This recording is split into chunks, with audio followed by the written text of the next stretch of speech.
कोकणातील प्रत्येक घडामोडींचे लाईव्ह अपडेट पाहण्यासाठी आताच कोकण कटा न्यूजच्या सर्व सोशल मीडियाच्या प्लॅटफॉर्मला लाईक, फॉलो आणि सबस्क्राईब करा। शिक्षकी पेशाला काळीमा फासणारी घटना दाभोळमध्ये काल घडली। दाभोळमध्ये एका जिल्हा परिषद शाळेमध्ये शिकवणाऱ्या शिक्षकानं 5वीत शिकणाऱ्या मुलीसोबत अश्लील कृत्य केलं। दरम्यान आज दाभोळ पोलिसांनी आरोपीत किशोर काशीनाथ येल्वेला खेड न्यायालयामध्ये हजर केलेलं असून न्यायालयानं किशोर येल्वेला 14 दिवसांची न्यायालयीन कोठडी सुनावण्यात आली आहे। दाभोळ पोलिसांनी दिलेल्या माहितीनुसार दाभोळ पोलिसांनी 3 दिवसांची पोलीस कस्टडी मागितलेली होती, मात्र न्यायालयानं दोन्हीकडचा युक्तिवाद ऐकून दाभोळ अत्याचार प्रकरणी आरोपीत किशोर येल्वेला 14 दिवसांची न्यायालयीन कोठडी सुनावण्यात आली आहे। दरम्यान किशोर येल्वेला शिक्षक सेवेमधून निलंबित करण्यात आलेलं आहे। जिल्हा परिषद मुख्य कार्यकारी अधिकारी वैदेही रानडे यांनी याबाबतची माहिती दिली। काल दाभोळमध्ये आमच्या एका शिक्षकांनी जिल्हा परिषदेच्या 10 वर्षावयाच्या मुलीशी असभ्य वर्तन केलं आणि त्यांच्यावर पोलीस स्टेशनमध्ये पॉस्को अंतर्गत गुन्हा दाखल झाला।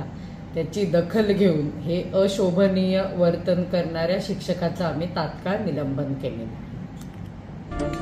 दरम्यान न्यायालयीन कोठडी म्हणजे काय ते आपण पाहूयात। न्यायालयीन कोठडी म्हणजे आरोपीला तुरुंगात ठेवणं आणि त्याला न्यायालयाच्या ताब्यात देणं।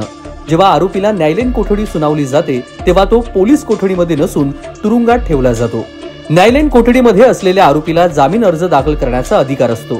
जामीन मंजूर झाल्यास त्याची न्यायालयीन कोठडी संपते। न्यायालयीन कोठडीमध्ये अधिकतम 90 दिवसांपर्यंत असू शकते।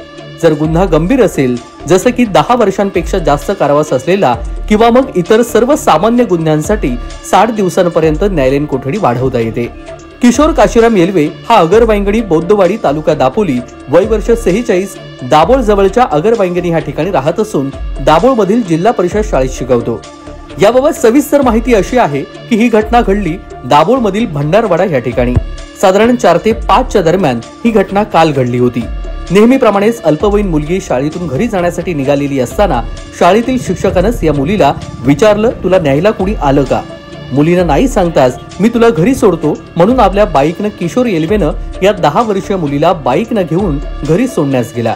यावेळी या मुलीच्या घरी कोणीच नसल्यानं किशोर येल्वे हा देखील त्या मुलीच्या मागोमाग गेला। घरी गेल्यावर त्याच्या लक्षात आलं घरी कोणी नसल्याचा फायदा उचलून त्यांनी अल्पवयीन मुलीसोबत अश्लील कृत्य केलं। या नराधमानं मुली समान असलेल्या अल्पवयीन मुलीच्या शरीरावर हात फिरवून अतिप्रसंग करण्याचा प्रयत्न केला। झालेला प्रकार कोणालाही सांगू नको अशी धमकीही या शिक्षकानं मुलीला दिली। मुलगी घाबरून तिथून गेल्यानंतर या हैवान शिक्षकानं तिथून पळ काढला। मात्र झालेल्या प्रकारामुळे मुलगी घाबरली। तिने सर्व काही शेजारी असलेल्या कुटुंबाला सांगितलं आणि त्यानंतर हा सर्व प्रकार आई आणि वडिलांना सांगण्यात आलं।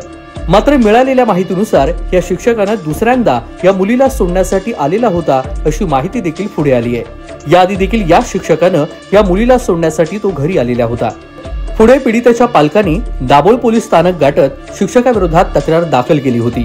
दरम्यान आज आरोपीत किशोर येल्वेला 14 दिवसांची न्यायालयीन कोठडी सुनावण्यात आली आहे। या प्रकरणाचा पुढील तपास दाभोळ सहाय्यक पोलीस निरीक्षक अमोल गोरे करत आहेत।